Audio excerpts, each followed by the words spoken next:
50 years after her triumphant performance at the Montreal Olympic Games, Nadia Comăneci's legacy continues to captivate audiences. It's always emotional to be back here in Montreal. The former star gymnast was invited back to Montreal to take a trip down memory lane and celebrate her sporting achievements.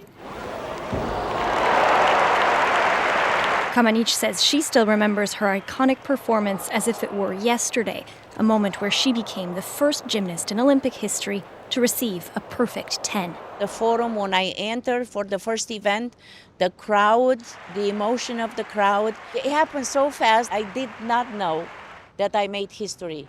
Comăneci's performance, so iconic, it inspired a generation of women to follow. Also, we saw a lot of gyms, like mushrooms on the island of Montreal, because of this connection and this pride and this new interest for that sports because of this little teenager that was absolutely fantastic. In some ways, I think maybe Nadia helped save the Olympic movement because it was in trouble.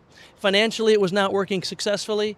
There were boycotts, there were political issues, and all of a sudden, you were reminded once again why the Olympics exist. But Comăneci's perfect score wasn't the only first of the 1976 Games. 5 decades ago, women's rowing was introduced to the Olympic program. Among the athletes making history was Canadian rower Tricia Smith. She competed in her first Olympics that year, and Smith says it's a moment that stayed with her.